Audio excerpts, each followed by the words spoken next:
So that's the starting point then for the metaspace. I'd like to now look at a couple of other things that don't quite work in the way that I've been describing them so far. The stack, as we know, is very efficient. Java can manage it very easily. It knows that as soon as a closing curly bracket is reached, it can pop variables off the stack that were created within the scope of the code block that was being executed. When this happens, memory being used by any privatives and the variable references are instantly freed up, and that memory is available to be reused by other variables straight away. We'll talk about what happens to the variables that were being referenced on the heap in a couple of chapters' time when we look at garbage collection.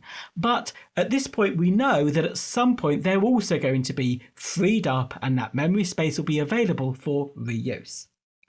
The problem with this though is that the stack, its scope is very tight. It's based on code blocks. Often we want objects to live for a long period of time than its enclosing scope, and that's why Java creates objects on the heap. It means that we can share these objects between methods. So the heap is a massive storage area for objects, and the lifetimes of the objects on the heap are going to be very variable. Some might live just for a short while, some might live for a very long time. If you've written code in other languages, such as C, C++, Visual Basic or Pascal, you might be aware that in those and some other languages, you actually have the choice when you create an object whether you want it to be stored on the stack or on the heap. But Java decided not to offer that choice, but to place all objects on the heap. The reason for this was that one of the design angles of Java was to simplify choices for the programmer, wherever possible to provide a single, clean way of doing things. Now, you probably might argue that this is far from the Java that we know today. There's very few areas of Java where you'd say, well, that's a single clean way of doing things. I don't think many people would agree with that, but it was the goal of Java back in the mid-1990s. But why might you want to create an object on the stack rather than on the heap? Well, if the object is not going to be shared, if it is needed just for one method and one method alone, or really I should say just within one code block, and at the end of that code block that it's been declared in, it won't be needed anymore, well, it would be more efficient to have created that object on the stack rather than on the heap. In Java, though, we don't have that choice.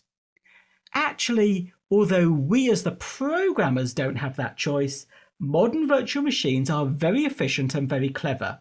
And if they detect that an object you're creating is not going to be shared, that is, it doesn't go outside the code block in which it's created, and at the end of the code block, that object can instantly be freed up and the memory can be released, then the virtual machine will in fact create that object on the stack.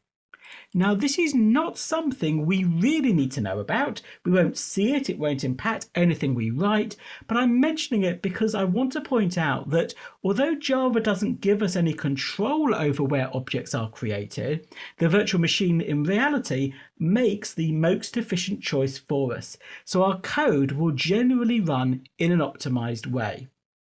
We haven't yet looked up at how memory is freed up when objects are no longer needed from the heap. We will be covering that very soon when we get to garbage collection. But for now, let's just say it's definitely a more complicated and a more expensive operation than simply popping data off the stack. So this internal optimization, the fact that the virtual machines can sometimes create objects entirely on the stack, has potential performance benefits, and we get this for free within the virtual machine.